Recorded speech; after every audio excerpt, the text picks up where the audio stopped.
मैंने प्रशांत जी के लिए लिखा था गाना कि अरे गाँवे गाँवे घूमी बदले जे गरीबवन के भेस के चुन के बचाची अब किर। एक भैया सुरेश थे, उनके लिए भैया सुरेश के। एक लड़ाई लड़ी जाती है जमीन पे और दूसरी लड़ाई लड़ी जाती है सोशल मीडिया में। बिहार में एक बार फिर नीतीश जी मुख्यमंत्री बनने जा रहे हैं। नीतीश कुमार जी मुख्यमंत्री बनेंगे, ये तो सब कहते हैं कि सर बारात किसी की हो, दूल्हा नीतीश कुमार जी बनेंगे। बातें चाहे जो भी कर लीजिए, प्रचार प्रसार जो भी कर ले, लेकिन अंतिम समय में बिहार की जनता जो है अपने स्थानीय प्रतिनिधि को देखेंगे और उन्हें ही वोट करेंगे जिनकी व्यक्तिगत संबंध अच्छे हो। अभी भी 10,000 रुपये जो है वो महिलाओं के खाते में डाली गई। वो अलग बात है कि महिलाएं जो है, अभी हम लोग एक रिपोर्ट कर रहे थे किशनगंज में, तो हमने महिलाओं से जब बातचीत किया तो महिलाओं ने कहा कि जो पैसे आए थे उसके हमने छठ में साड़ी ले ली।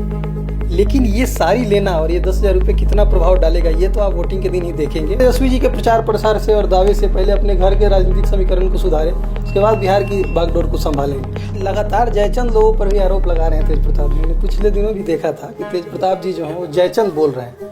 अब किसे जयचंद बोल रहे हैं ये तो आप लोग ही समझेंगे और पता करेंगे कि कौन जयचंद है जो आरजेडी को तोड़ने का प्रयास कर रहा है, कौन जो है भाई भाई में फूट डालना चाहता है। Rahul Gandhi ji totally non relevant हो चुके हैं। नमस्कार, द पिलर के लिए मैं राजवीर सिंह सोलंकी, मेरे साथ हैं बिग भारत के मुख्य संपादक और पत्रकार जगत के अनुभव रखने वाले, साहित्य और संगीत में गहरी रुचि रखने वाले कुमार रवि जी। बहुत बहुत स्वागत है आपका कुमार जी। बहुत बहुत धन्यवाद सर आप। हम बिहार चुनाव पर चर्चा करेंगे। 2 बार पहले हमारे साथ लाइव आए हैं, पहली बार स्टूडियो में हैं। हम बात करेंगे बिहार में ग्रास रूट लेवल पे क्या पोजीशन है। हमने बताया था कि एक लड़ाई लड़ी जाती है जमीन पे और दूसरी लड़ाई लड़ी जाती है सोशल मीडिया में। तो इस समय दोनों जमीन पे और सोशल मीडिया में बिहार इलेक्शन की क्या पोजीशन है? निश्चित रूप से आप जानते हैं कि बिहार में एक बार फिर राजनीति सियासी समीकरण जो है वो काफ़ी जोरों शोरों पर है।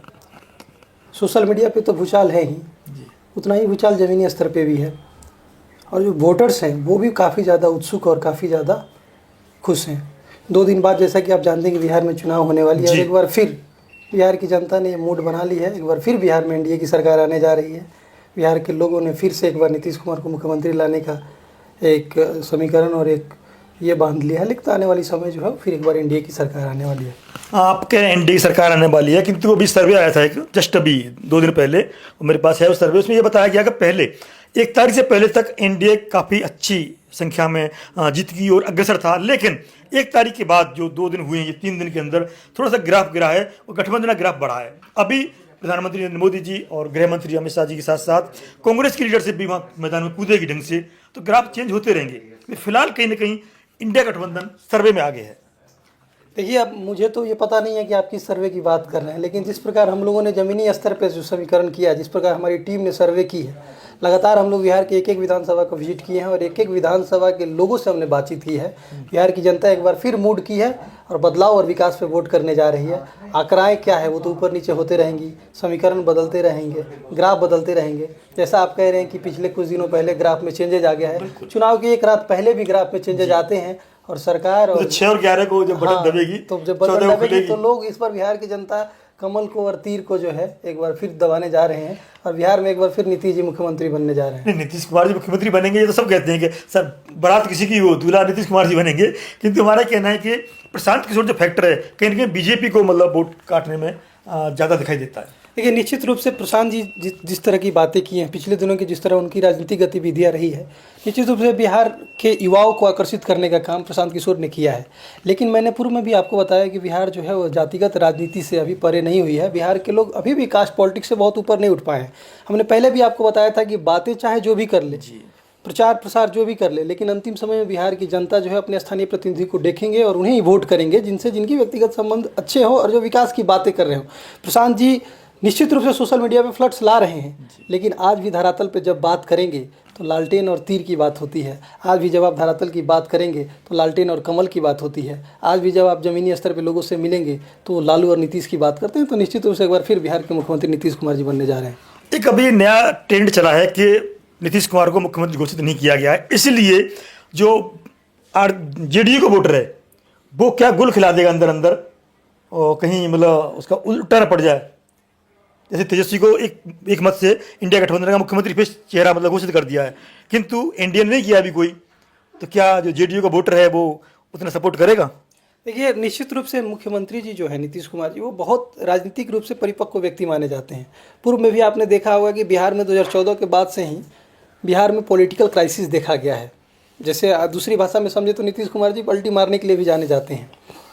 तो ऐसा नहीं लग रहा है कि एनडीए की सरकार जो है वो सीट लाएगी तो मुख्यमंत्री जी में कोई फेरबदल होगा। और पूर्व में भी आपने देखा कि गृह मंत्री जी का जिस तरह की स्टेटमेंट आया है, जिस प्रकार अमित शाह जी ने ये बात बोला है कि हमारी सरकार आती है तो दूल्हा नीतीश कुमार जी होंगे, तो ये एक शुभ संकेत है। और इससे निश्चित रूप से साफ जाहिर हो रहा है कि मुख्यमंत्री जी बिहार के फिर से नीतीश कुमार ही बनेंगे और एनडीए के नेतृत्व में नीतीश कुमार जी को बागडोर संभालने की मौका बात करते हैं, बहुत सही है। किंतु नीतीश कुमार जी स्वास्थ्य है कि इनकी समस्या तो नहीं बनेगा? नहीं, देखिए ऐसा नहीं है कि नीतीश कुमार जी बहुत अचेत अवस्था में हैं। अचेत अवस्था में रहते तो जिस प्रकार आप कह रहे हैं कि मैरीन ड्राइव हो रहा है, मेट्रो का उद्घाटन हो रहा है, लॉ एंड ऑर्डर जो है वो सिक्योर हो रहा है, चीज़ें बहुत सुधर रही हैं, तो मुख्यमंत्री जी कहीं ना कहीं अभी होशो हवास में है और अभी 15 साल तक, अगले 10 साल तक मुख्यमंत्री जी बिहार चलाने की जिम्मेदारी संभाल सकते हैं। नहीं, युवाओं से जो बात की गई तो युवा ज़्यादातर या तो प्रशांत किशोर के साथ है या तेजस्वी के साथ है। युवा वोटर है जो बीजेपी के कहें, पूरे एनडीए गठबंधन के साथ कहें तो कहीं भी दिखाई नहीं देता युवा वोटर। देखिए नीतीश कुमार का जो कैडर वोटर है, जो भी महिलाएं जो हैं बिहार की, वो नीतीश कुमार की वोटर जानी जाती रही हैं शुरू से ही। आपने देखा होगा कि अभी भी 10,000 रुपये जो है वो महिलाओं के खाते में डाली गई। वो अलग बात है कि महिलाएं जो हैं, अभी हम लोग एक रिपोर्ट कर रहे थे किशनगंज में, तो हमने महिलाओं से जब बातचीत किया तो महिलाओं ने कहा कि जो पैसे आए थे उसकी हमने छठ में साड़ी ले ली। लेकिन ये साड़ी लेना और ये 10,000 रुपये कितना प्रभाव डालेगा ये तो आप वोटिंग के दिन ही देखेंगे। और महिलाएँ शुरू से ही नीतीश कुमार जी की वोटर रही हैं। अब रही बात युवाओं का, तो मैंने पूर्व में भी आपको बताया था कि किसी परिवार का एक वोटर जो है, किसी परिवार का एक महिला जो है, वो तीनों चारों जो क्लासेज हैं उनको प्रभावित करता है। और निश्चित रूप से महिलाएं जो हैं एक बार फिर डोमिनेटिंग फैक्टर साबित होंगी।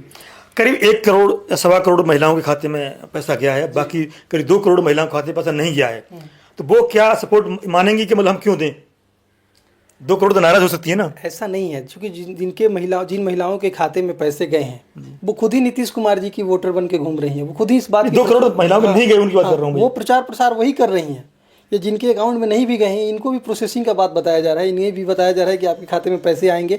और सवाल ये है कि क्या पैसे ही महिलाओं को वोट बैंक के लिए लाएगा, या पूर्व में जिस प्रकार की मुख्यमंत्री जी के महत्वाकांक्षी योजनाएं रहे हैं, चाहे शराबबंदी की बातें रही हैं, ये भी कारगर साबित होंगे। ये सारी बातें जो है एक बार फिर चुनाव में गहरा प्रभाव डालेंगी। अच्छा बताया शराबबंदी की बात, किंतु पूरे चुनाव प्रचार में कहीं भी एनडीए, चाहे बीजेपी हो चाहे जेडीयू, शराबबंदी का नाम ही नहीं ले रहा है प्रचार में। शराबबंदी इतना अच्छा निर्णय है तो उसको प्रचार प्रसार में क्यों नहीं प्रयोग कर रहे हैं? ये शराबबंदी का ना प्रचार प्रसार करने के 2-3 फैक्टर हैं। सबसे पहले तो मुख्यमंत्री जी पूर्व में भी इस बात को लेकर ज़्यादातर प्रभावी रहे हैं कि जो बिहार जो है वो ड्राई स्टेट में रहे, और शराबबंदी काफ़ी उनका एक सही और सार्थक निर्णय रहा है। जब आप उठा के आंकड़ा देखेंगे तो डोमेस्टिक वायलेंस के केसेस जो हैं वो बहुत ज़्यादा कम हुए हैं शराबबंदी के कारण। हमने कल आपके चैनल का एक इंटरव्यू देख रहा था, उसमें आपके एक गेस्ट बोल रहे थे कि पहले नागिन डांस देखने को मिलता था सड़कों पे, वो भी आजकल बंद हो गया। तो कहीं ना कहीं सार्थक निर्णय है, और इसका जो लीड है वो फैक्टर एक जो है एनडीए सरकार को और नीतीश जी की सरकार को देखने को मिला। नक्सलाइट भी कम हुआ है, तो बताया था उन्होंने, हमारे चैनल पर बोला था कि भाई बिहार में नक्सलाइट काफ़ी कम हुआ है। ये जेडीयू को एनडीए सरकार को श्रेय दिया जाता है। किंतु तेजस्वी यादव जो जिस आक्रामकता के साथ प्रचार प्रसार कर रहे हैं, युवाओं को कनेक्ट कर रहे हैं, वो कहीं मतलब एनडीए गठबंधन में नहीं दिखता। देखिए तेजस्वी जी और उनके पिताजी और उनकी माताजी पिछले 15 साल से शासन में थे, और आपने 20 साल पहले 20 साल तक, हाँ, सब जब तक वो शासन में थे तो बिहार के लोग अभी भी उनके उस दौर को भूले नहीं हैं। अभी भी 90 के दशक के कल्पना मात्र से लोगों के रोंगटे खड़े हो जाते हैं। जब भी आप 90 के दशक की बात करेंगे तो बिहार के लोग जो हैं वो अभी भी वही 90 के दौर को याद करते हैं। तो तेजस्वी जी के प्रचार प्रसार से और दावे से पहले अपने घर के राजनीतिक समीकरण को सुधारें, उसके बाद बिहार की बागडोर को संभालेंगे। दोनों भाइयों के बीच में जो टूट हुई है या विघटन हुआ है, इसे कैसे देखते हैं आप? निश्चित रूप से उत्तराधिकारी के योग्य हैं तेज प्रताप जी। तेज प्रताप जी उत्तराधिकारी के योग्य हैं, उन्हें मुख्यमंत्री बनना चाहिए। किंतु धृतराष्ट्र की भूमिका में जो लालू जी हैं वो कहीं ना कहीं नेगेटिव जाएगा क्या? नहीं, लगातार जयचंद लोगों पर भी आरोप लगा रहे हैं तेज प्रताप जी। हमने पिछले दिनों भी देखा था कि तेज प्रताप जी जो हैं वो जयचंद बोल रहे हैं। अब किसे जयचंद बोल रहे हैं ये तो आप लोग ही समझेंगे और पता करेंगे कि कौन जयचंद है जो आरजेडी को तोड़ने का प्रयास कर रहा है, कौन जो है भाई भाई में फूट डालना चाहता है। तो ये एक गहरी चिंता का विषय है। बिहार की राजनीति में ऐसे आपने जातिवाद की बात की, विकास की बात की, सारी बातें अपनी तरफ रहती हैं, किंतु तेजस्वी यादव बार बार कहते हैं कमाई, दवाई, पढ़ाई और सिंचाई, ये मेरा मुख्य मुद्दा है। और चौथा है कि अगर मेरी परछाई भी गलत काम करेगी उसे भी नहीं बख्शूंगा, मैं लॉ एंड ऑर्डर नंबर 1 कर दूंगा बिहार में। देखिए निश्चित रूप से दवाई, कमाई, सिंचाई और पढ़ाई, ये चारों विषय जो है पिछले विधानसभा चुनाव में भी तेजस्वी जी लेके पुरजोर तरीके से उठाए थे, और इसका सार्थक और सकारात्मक परिणाम देखने को मिला था। आपने देखा था कि कैसे लालू जी के ना रहने के बावजूद भी तेजस्वी जी ने किस नंबर प्रकार पर एक पार्टी सफल बनाई। राजनीति किया था और किस प्रकार उन्होंने वोटिंग का जो परसेंटेज है उसको इंक्रीज किया था, तो निश्चित रूप से तेजस्वी जी का ये जो मुद्दा और ये जो मैनिफेस्टो है, ये निश्चित रूप से बिहार के लोगों के लिए सार्थक और सफल साबित होगा, क्योंकि बिहार की मूलभूत आवश्यकताएं पे जो भी बात करेगा बिहार के लोग उसे वोट करेंगे, बिहार के लोग उसकी बातों को सुनेंगे। आपने देखा होगा कि जनसुराज एक पार्टी है, जी। कि प्रशांत जी की जो पार्टी है जनसुराज, वो भी मूलभूत रिक्वायरमेंट पे बात कर रहे हैं, चाहे वो प्रवासी मजदूर को लेकर बात कर रहे हैं, तो निश्चित रूप से लोग उनकी बात सुन रहे हैं। तो जो भी इन बेसिक रिक्वायरमेंट पे बात करेगा बिहार के लोग उसको जरूर सुनेंगे और उसके वोटिंग परसेंटेज में भी इंक्रीज होगा। एक अंतिम प्रश्न है मेरा, राहुल गांधी और प्रियंका गांधी जो SIR को लेकर के वोट चोर गद्दी छोड़ता, वो तो मुद्दा टाइम फिर से हो गया। अब क्या लगता है राहुल गांधी और प्रियंका गांधी की सार्थकता बिहार चुनाव में है?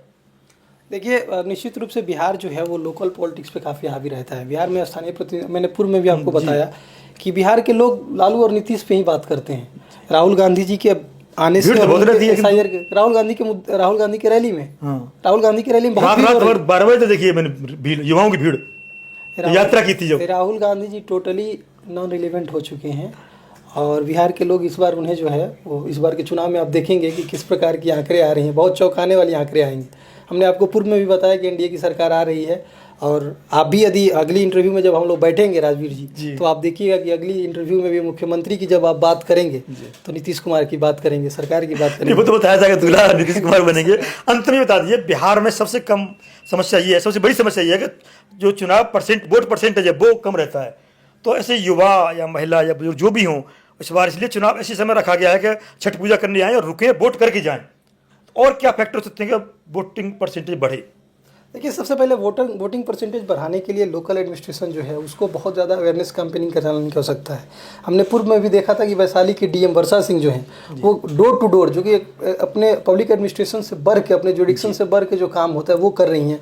लगातार गाने भी गा रही हैं, सोशल मीडिया पे काफ़ी वायरल भी है। तो बिहार के लोगों को जागरूकता, बिहार के जो मतदाता हैं उन्हें जागरूक करने की आवश्यकता है और जगह जगह कैंपेनिंग करने की आवश्यकता है, शिविर लगाने की आवश्यकता है और लोगों को जागरूक करने की आवश्यकता है, तभी वोटिंग परसेंटेज वहाँ की इंक्रीज होगी। और दूसरी एक चीज़ और है कि बिहार में सबसे बड़ी जो प्रॉब्लम है माइग्रेशन की, इस पर भी बात करने की आवश्यकता है बिहार के लोगों के वोटिंग परसेंटेज को इंक्रीज करने के लिए। आपने गाने बजाने की बात की, तो आजकल बिहार चुनाव में भी काफी गायककार और कलाकार आ रहे हैं, उनका क्या लगता है आपको? मैंने बहुत गाने बिहार के चुनाव में लिखा। उसी पर चर्चा कर रहा हूँ। हमने तो जनसुराज के लिए भी लिखा, RJD के लिए भी लिखा, सबके लिए हमने लिखा। कुछ गुनगुनाइए एक छोटा सा। देखिए, मैं तो लिखता हूँ, लेकिन मैंने प्रशांत जी के लिए लिखा था गाना कि अरे गाँवे गाँवे घूमी बदले जे गरीबवन के भेस के, गाँवे गाँवे घूमी बदले जे गरीबवन के भेस के, चुन के बचाची अब किर। एक भैया सुरेश थे, उनके लिए भैया सुरेश के, तो ये हमने लिखा था। फिर BJP के लिए हमने लिखा था कि अरे गाँवे गाँवे बनल माहौल बा, आवे वाला कमाल बा। तो ये सब हम तो लिखते रहते हैं और बिहार में जो गाने हैं और ये जो स्लोगन है वो काफ़ी ज़्यादा प्रभावी साबित होते हैं। क्योंकि आपने देखा होगा कि छपरा विधानसभा से भी इस बार एक लोक कलाकार को टिकट दिया गया है, BJP से भी बहुत सारे लोक कलाकार चुनाव लड़ रहे हैं। तो कहीं ना कहीं आर्ट एंड कल्चर भी काफ़ी प्रभावी साबित होता है बिहार के पॉलिटिक्स में। चलो, अपने कल्चर की बात की, साथ साथ पुस्तक की बात जरूर करेंगे जो आप लिख रहे हैं, उसके बारे में थोड़ा बताइए हमें। अब मैंने एक पुस्तक लिखा है जिसका नाम है SDM बाबू, तो वो पब्लिश हो गया है। उसका कार्यक्रम है अभी, उसमें आपको भी आमंत्रित करते हैं, साथ ही जितने भी हमारे दर्शक सुन रहे हैं उन सभी लोगों से आग्रह रहेगा कि उस पुस्तक को पढ़ें। SDM बाबू उस पुस्तक का नाम है। थोड़ा सा हल्का सा बताइए, संक्षेप में बता दीजिए, आधार क्या है इसका? देखिए, वो निश्चित रूप से जो बिहार की जैसे पृष्ठभूमि से जो बच्चे तैयारी करने के लिए दिल्ली आते हैं मुखर्जी नगर में, उनका स्ट्रगल कैसा रहता है, वो कैसे कितनी मेहनत से और कितने गरीबी से निकल के एक सफल और शोहरत की जो सफ़र है उसको तय करते हैं। इन तमाम चीज़ों की चर्चा है उसमें संक्षेप में।